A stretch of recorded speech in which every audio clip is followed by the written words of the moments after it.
अस्सलामु अलैकुम रहमतुल्लाहि व बरकातुहू। होप कि आप सब अच्छे से होंगे और ठीक ठाक होंगे। जैसे आप लोगों को मालूम है कि जो हमारे प्रीवियस लेक्चर्स हो गए इस चैप्टर के, उसमें हमने ये जाना कि हम मिक्सचर किसको बोलते हैं और कंपाउंड्स किसको बोलते हैं।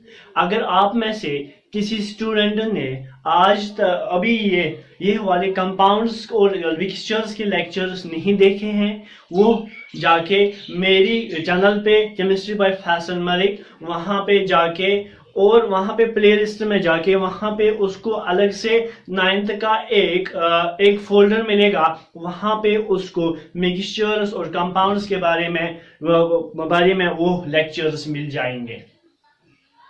जो हमारा आज का सेशन होगा, आज के सेशन में हम पढ़ने वाले हैं कि हम किस तरह इस मिक्सचर को इस कंपाउंड से डिफरेंस कर रहे हैं। हम किस तरह से कंपाउंड और मिक्सचर्स को डिफरेंशिएट करेंगे और ये किस तरह से अलग अलग है। जनरली तो हमने जान लिया है, जो हमारे प्रीवियस लेक्चर्स हैं उनमें हमने ये सब जान लिया है कि ये जो मिक्सचर्स है ये किस तरह डिफरेंट है, और ये जो मिक्सचर है हम मिक्सचर किसको बोलते हैं और कंपाउंड किसको बोलते हैं। अगर हम जनरली बात करें, जो हम कंपाउंड की बात कर रहे थे, हम कंपाउंड किसको बोलते थे? जब दो एलिमेंट्स मिलते थे। अगर हमारे पास Na है और Cl है, जब ये दोनों मिलेंगे ये एक कंपाउंड बनाएगा NaCl। और हमने देखा था जो प्रॉपर्टी इंडिविजुअली इस सोडियम की है और इंडिविजुअली इस क्लोरीन की है, वो दोनों को मिला के यहाँ पे एक NaCl बना। और इस NaCl की जो प्रॉपर्टीज होंगे, केमिकल प्रॉपर्टीज होंगे या फिजिकल प्रॉपर्टीज होंगे, वो कंप्लीटली डिफरेंट होगी। और हमने देखा था कि ये जो कंपाउंड है इसका एक केमिकल फार्मूला होता है, जो हमारे पास है NaCl। इसका एक डेफिनेट केमिकल फार्मूला है। अगर हम दूसरी एग्जांपल लेंगे, अगर हमारे पास H2 है, इसको हम Cl के साथ मिलाएंगे तो हमें Cl के साथ मिलाएंगे तो हमें मिलेगा HCl। ये ट्वाइस हो गया, इसको हम अगर बैलेंस करेंगे, ये H2 plus twice of Cl ये हमें देता था ट्वाइस ऑफ HCl। क्या देता था? Twice of HCl। ये भी हमारे पास एक कंपाउंड है। और इस कंपाउंड की जो हमारे पास ये HCl मिला और जो हाइड्रोजन हमारे पास था और जो क्लोरीन हमारे पास था, जब हमने इन दोनों को मिलाया है, इंडिविजुअली इस हाइड्रोजन की प्रॉपर्टी कुछ और थी, इंडिविजुअली इस क्लोरीन की प्रॉपर्टी कुछ और थी। और यहाँ पे इस HCl में इन दोनों की प्रॉपर्टी चेंज हो गई और ये हमारे पास एक कंपाउंड बना। और इस कंपाउंड की हमारे पास एक डेफिनेट फार्मूला होता है। अगर हम जनरली मिक्सचर की बात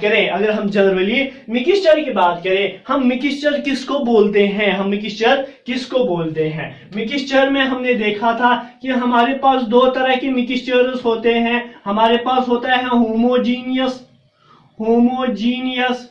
मिक्सचर और हेट्रोजीनियस मिक्सचर होता है। होमोजीनियस मिक्सचर और हेट्रोजीनियस मिक्सचर। होमोजीनियस में जिसमें एक ही फेज होता है और हेट्रोजीनियस में दो फेजेस होते हैं। फेज का मतलब वहां पे अगर हमने दो सब्सटेंस को मिलाया, अगर हमने साल्ट और वाटर को मिलाया तो हमें वहां पे साल्ट अलग से नहीं दिखता है और वाटर अलग से नहीं दिखता है। हमें वहां पे इन दोनों का मिला के एक वाटर या लिक्विड मिलता है। अगर हम दो फेज की डिफरेंस या हेट्रोजीनियस मिक्सचर की बात करें, तो हेट्रोजीनियस मिक्सचर में हमने देखा था वहां पे दो से ज्यादा फेजेस हो सकते हैं। जैसे हमने सैंड में, जो हमने पिछली वाली एग्जांपल ले ली थी, हमने सैंड को वाटर में मिलाया था और हमें वहां पे मिक्सचर मिला और वो वहां पे हमें दो अलग अलग फेजेस मिले, हमें वहां पे ये साल्ट अलग मिला और ये जो वाटर है ये अलग मिला। इसका मतलब यहां वहां पे हमें दो या दो जिस भी सबस्टेंस में या जिस भी मिक्सचर में हमें दो या दो से ज्यादा फेजेस मिलेंगे, उसको हम बोलते हैं ये हमारे पास है हेट्रोजीनियस मिक्सचर। क्या है हमारे पास? Heterogeneous mixture. और जिसमें खाली एक ही फेज मिलेगा हमें, उसको हम बोलते हैं ये होमोजीनियस मिक्सचर है। ये हमारे पास है होमोजीनियस मिक्सचर। चलो अब हम कुछ डिफरेंस पढ़ेंगे। ये हमने जनरली जो हमारे प्रीवियस लेक्चर्स थे उसका मैंने जो व्यू है, जो निचोड़ है, वो मैंने निकाला। हमने कंपाउंड्स ये पढ़ा और मिक्सचर्स ये पढ़ा। अगर हम अब डिफरेंस पढ़ेंगे इस कंपाउंड और इस मिक्सचर्स की, जो पहली डिफरेंस है इसकी, जो पहली डिफरेंस है कंपाउंड की, when a compound react to form a compound, when elements react, जब दो एलिमेंट या दो से ज्यादा एलिमेंट्स मिलेंगे, जब दो या दो से ज्यादा एलिमेंट्स मिलेंगे, वो वहां पे कंपाउंड बनाता है। जैसे हमने अभी अभी देखा कि हमने सोडियम को क्लोरीन के साथ मिलाया तो हमें मिला NaCl, तो हमें मिला सोडियम क्लोराइड, इसको हम बोलते हैं ये हमारे पास कंपाउंड है, ये हमारे पास कंपाउंड है। अब कंपाउंड क्या है? जब दो एलिमेंट्स मिलके एक नया कंपाउंड बनाएंगे जिसकी प्रॉपर्टी कंप्लीटली डिफरेंट होगी, उसको हम बोलते हैं ये हमारे पास है कंपाउंड। शाबाश, ये हमारे पास है कंपाउंड। अगर हम मिक्सचर्स की बात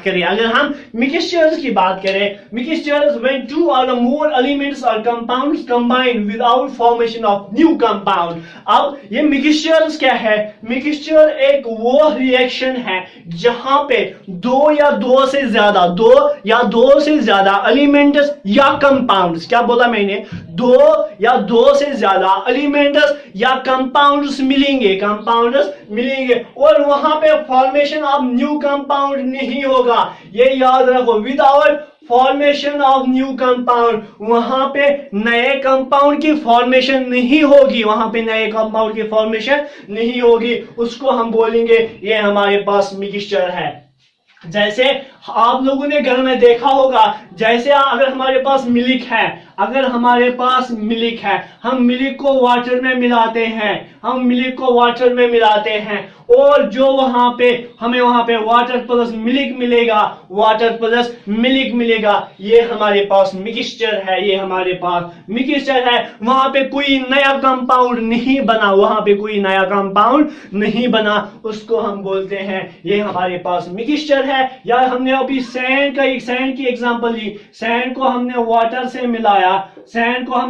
से मिलाया और हमें वहां पे कोई नया कंपाउंड नहीं मिला, कोई नया एलिमेंट नहीं मिला या कोई नया मिक्सचर नहीं मिला, इसको हम बोलेंगे ये हमारे पास है मिक्सचर। क्या है हमारे पास? मिक्सचर।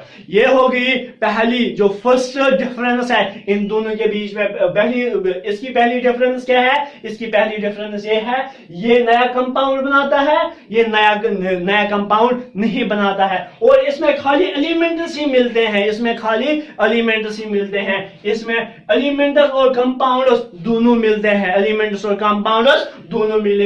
हैं। तो हम बोलेंगे जो ये कंपाउंड्स है, compound is a form of mixture. Compound एक फॉर्म ऑफ मिक्सचर है। जो हमारे पास इसकी सेकंड डिफरेंस है, वो क्या है हमारे पास? जरा आप लोग देखो, A compound is obtained as a result of a chemical change। जो हमारे पास एक कंपाउंड मिलता है, ये एक केमिकल चेंज की वजह से मिलता है। वहां पे केमिकल रिएक्शन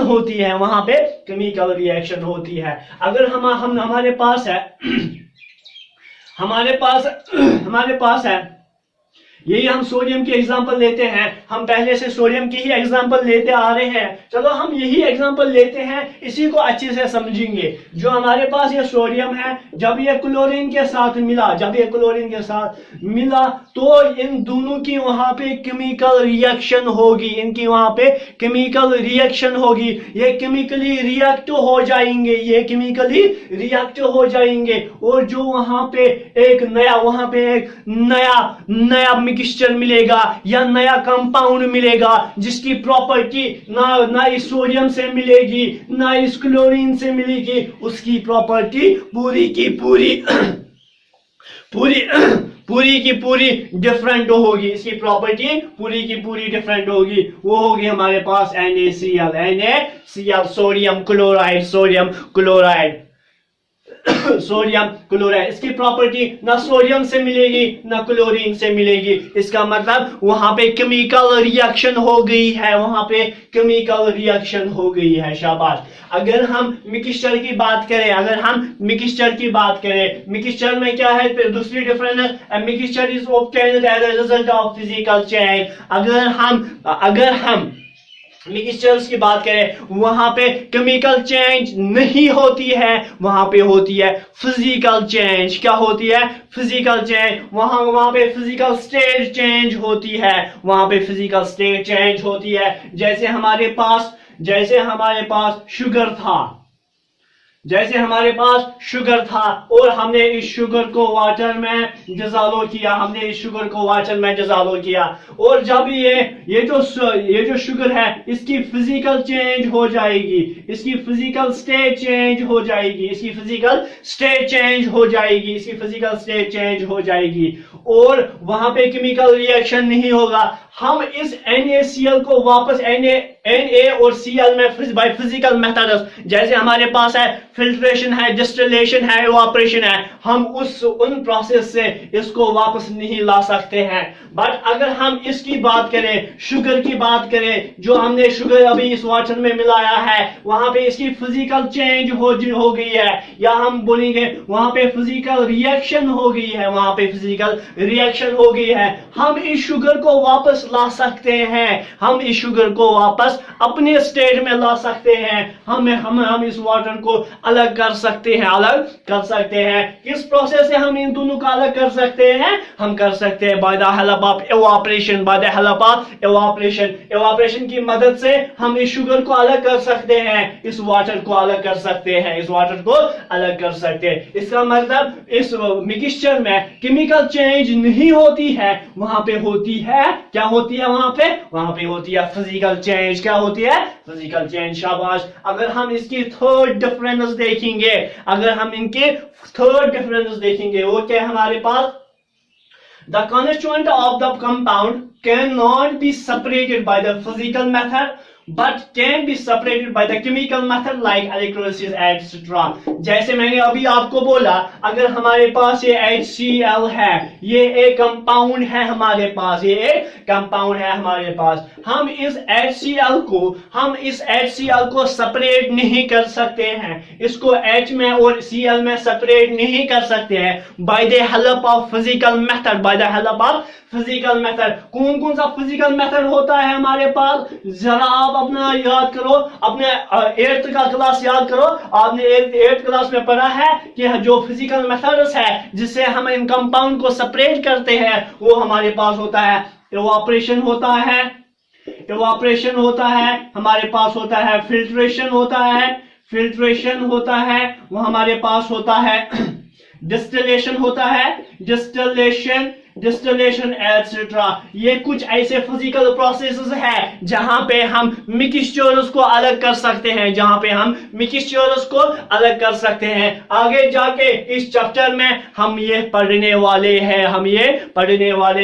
आप टेंशन मत लो, ये सर क्या बोल रहा है, हमने तो ये सब पढ़ा ही नहीं है। आप टेंशन मत लो, आपके साथ मैं हमेशा रहूंगा। हम एक टॉपिक पढ़ेंगे इस चैप्टर का। हमें क्यों ना 1 साल लग जाए, हमें क्यों ना 1 महीना लग जाए, हम ये करके ही रहेंगे, हम ये करके ही रहेंगे। बस खाली आप लोगों को मुझे सपोर्ट करना है, चैनल को सब्सक्राइब करना है और इस चैनल को ज्यादा से ज्यादा शेयर करना है। अपने फेसबुक पेज पे शेयर करो, अपने इंस्टाग्राम पे शेयर करो और अपने व्हाट्सएप ग्रुप में शेयर किया करो ये। और जो मिक्सचर्स की जो हमारे पास मिक्सचर्स है, जो पहले हम ये देखेंगे, इनको हम फिजिकल मेथड से डिफरेंशिएट या इनको अलग नहीं कर सकते हैं, इनको सेपरेट नहीं कर सकते हैं। तो हम इनको किस तरह से सेपरेट करेंगे? तो हमारे पास कुछ ऐसे केमिकल प्रोसेसेस है या केमिकल प्रोसेसेस है जिससे हम इस कंपाउंड को सेपरेट कर सकते हैं। अगर हमारे पास NaCl है, इसको हम सेपरेट कर सकते हैं by the help of electrolysis. इसमें हम करंट पास करवाते हैं और ये NaCl एक इलेक्ट्रोड पे आता है और Cl दूसरे इलेक्ट्रोड पे आता है। अगर मैं थोड़ा सा आपको ये इसकी बताऊं कि ये जो इलेक्ट्रोलिसिस है ये किस तरह होता है। अगर हमारे पास ये बीकर है, अगर हमने इसमें NaCl का सॉल्यूशन डाला है, NaCl डाला है। अब हम इस NaCl को Na किस तरह बाहर निकालेंगे या इस Na को किस तरह सेपरेट करेंगे? वहां पे 2 इलेक्ट्रोड होता है, एक पे पॉजिटिव चार्ज होता है, एक पे नेगेटिव चार्ज होता है। 2 इलेक्ट्रोड्स होते हैं, एक पे पॉजिटिव चार्ज होता है और इस पे नेगेटिव चार्ज होता है। जब हम वहां पे करंट पास करवाते हैं, हम इन दोनों इलेक्ट्रोड में से करंट पास करवाते हैं। यहाँ पे ये जो NaCl है ये ब्रेक होता है Na पॉजिटिव में और Cl नेगेटिव में। यहाँ पे हमारे पास पॉजिटिव इलेक्ट्रोड है, नेगेटिव इलेक्ट्रोड है। आपने पढ़ा है कि पॉजिटिव को रिपल करता है, पॉजिटिव नेगेटिव को अट्रैक्ट करता है। जो ये वाला इलेक्ट्रोड है ये Cl को अट्रैक्ट करेगा और जो ये नेगेटिव वाला है ये Na पॉजिटिव को अट्रैक्ट करेगा। इस तरह से ये जो NaCl है ये हमें वहां पे सेपरेट हो जाता है। अगर हम इस मिक्सचर की बात करें, इसकी जो थर्ड डिफरेंस है वो क्या है? The constituent of the mixture can be easily separated by the physical method, evaporation, filtration, distillation. जो हमारे पास ये जो मिक्सचर होता है इसको हम सेपरेट कर सकते हैं by the help of evaporation, by the help of physical methods. जैसे हमने अभी देखा कि जो हमने शुगर को वाटर में मिलाया था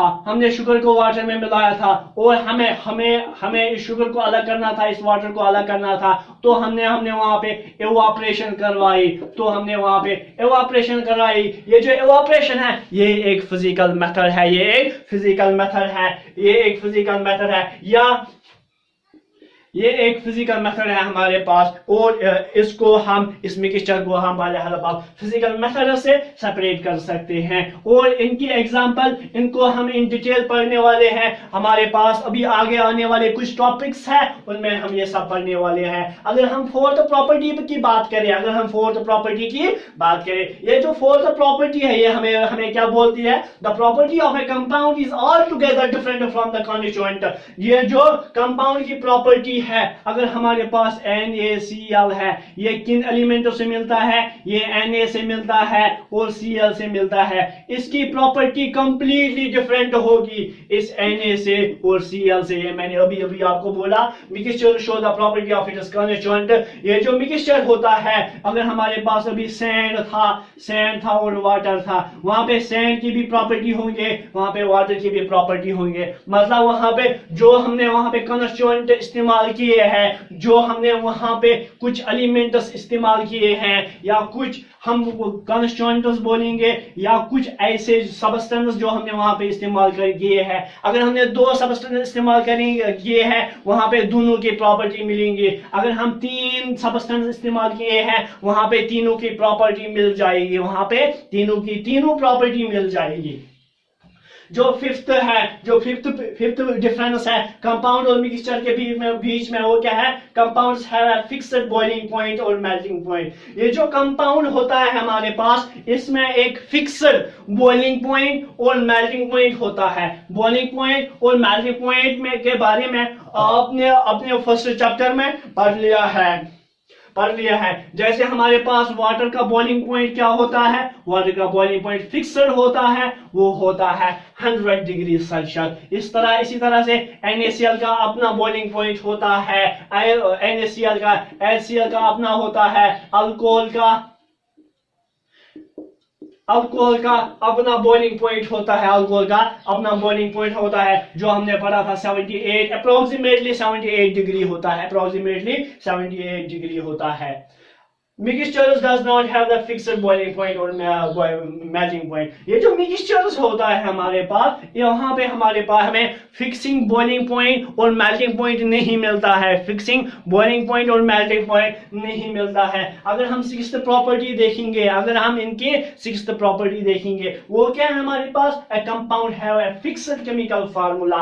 ये जो कंपाउंड है वहां पे इसकी फिक्स्ड केमिकल फार्मूला होती है। जैसे हमारे पास है NaCl है, इसकी प्रॉपर्टी या इसका केमिकल फार्मूला चेंज नहीं होगा। जैसे हमारे पास है HCl, इस HCl का केमिकल फार्मूला चेंज नहीं होगा। जैसे हमारे पास है NaO है, सोडियम हाइड्रोक्साइड, इसका ये जो केमिकल फार्मूला है ये चेंज नहीं होगा। हमारे पास है KCl, इस KCl की जो केमिकल प्रॉपर्टी है या केमिकल फार्मूला है वो चेंज नहीं होगी। बट अगर हम मिक्सचर्स की बात करें, इनके पास फिक्स्ड केमिकल फार्मूला नहीं होती है, वहां पे इसके पास केमिकल फार्मूला नहीं होते हैं। ये जो चैप्टर हमने ये अभी पढ़ रहे हैं is matter around us pure. हमने प्योर सबस्टेंस के बारे में भी पढ़ा, हमने वहां पे इम्प्योर सबस्टेंस अभी पढ़ रहे हैं। इम्प्योर सबस्टेंस में हमें पढ़ना था कि ये जो मिक्सचर्स है ये 2 टाइप के होता है, ये प्योर होमोजीनियस और हेटेरोजीनियस होता है। ये जो कंपाउंड होता है, कंपाउंड हमारे पास प्योर सबस्टेंस होता है, प्योर सबस्टेंस, और ये जो मिक्सचर होता है ये हमारे पास होता है इम्प्योर सबस्टेंस। ये हमारे पास होता है इम्प्योर सबस्टेंस। ये प्योर सबस्टेंस होता है, ये इम्प्योर सबस्टेंस होता है। अगर आपको कुछ और भी प्रॉपर्टी लगेगी, कुछ और भी डिफरेंस इन दोनों के बीच में लगेगी, आप वो खुद भी प्रैक्टिस कर सकते हो, लिख सकते हो, क्योंकि अब आप केमिस्ट्री के स्टूडेंट बन गए हो। आपको आना चाहिए कि हम नए थिंग्स कैसे बनाएंगे, हम नए कंपाउंड्स कैसे बनाएंगे। ये जो हम खाना पका रहे हैं वहां पे तो कोई रिएक्शन तो नहीं हो रही है, वहां पे कोई फिजिकल या केमिकल चेंज तो नहीं हो रही है। आपको जिंदगी में जो भी जहां भी जाओगे वहां पे आपको खाली केमिस्ट्री मिलेंगे। तो मैं आपको रिक्वेस्ट करता हूं, केमिस्ट्री को ज्यादा से ज्यादा प्यार करो, इसको ज्यादा से ज्यादा पढ़ लो, क्योंकि ये आपके डे टू डे लाइफ में आने वाला है, आपके इस्तेमाल होने वाले हैं। आप पैरास्टामोल खा रहे हो, आपको सिर में दर्द हो रहा है, क्या आप वहां पे पैरास्टामोल खा रहे हो? आपको मालूम है इस पैरास्टामोल का स्ट्रक्चर क्या है, इस पैरास्टामोल की केमिकल फार्मूला क्या है? जब आप केमिस्ट्री पढ़ोगे तो आपको सब मालूम होगा, आपको एक एक चीज मालूम हो जाएगी और आप परेशान हो जाओगे। ये जो पैरास्टामोल है ये हमारे इस सर दर्द को किस तरह से ठीक करता है, क्योंकि आपको आगे जाके आप लोग हो ना, आप लोग हमारे पास फ्यूचर डॉक्टर्स हो, फ्यूचर इंजीनियर्स हो, आप आर्टिफिशियल इंटेलिजेंस में जा सकते हो। आपके पास अभी टाइम है, क्योंकि जो आगे चल के आपके पास एक इम्पोर्टेंट, बहुत ही ज्यादा इम्पोर्टेंट, लिख लो, 7 स्टार्स लगा लो इसको, 7 स्टार्स लगा लो इस पॉइंट को। आपको आगे जाके एक एग्जाम फेस करना है। जो भी मेडिकल फील्ड में जाएगा उसको आगे जाके एक इंपॉर्टेंट एग्जाम फेस करना है अपनी लाइफ का, जिसको हम बोलते हैं नीट। जो नीट क्वालिफाई करेगा वो हमारे पास होगा डॉक्टर। क्या होगा? डॉक्टर। आप सोचो क्या फीलिंग होगी आपके पास जब आप ये नीट एग्जाम क्वालिफाई कर जाओगे। क्या फीलिंग होगी आपके पेरेंट्स के पास?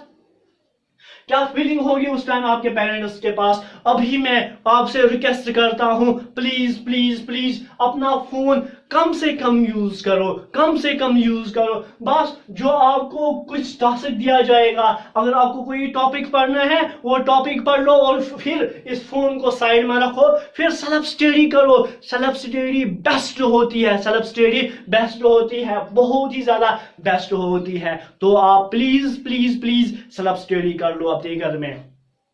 होप आपको ये लेक्चर समझ आ गया होगा। अगर आप लोगों ने अभी मेरी इस चैनल को सब्सक्राइब नहीं किया है, प्लीज मेरी इस चैनल को सब्सक्राइब करो, लाइक करो और इस चैनल को ज्यादा से ज्यादा स्टूडेंट्स तक पहुंचाओ। ये कैसे पूछेगा? तो आपको इन वीडियो को, ये जो वीडियोस है इनकी लिंक को शेयर करना है अपने फ्रेंड्स के साथ, फेसबुक फ्रेंड्स के साथ, इंस्टाग्राम फ्रेंड्स के साथ या व्हाट्सएप फ्रेंड्स के साथ।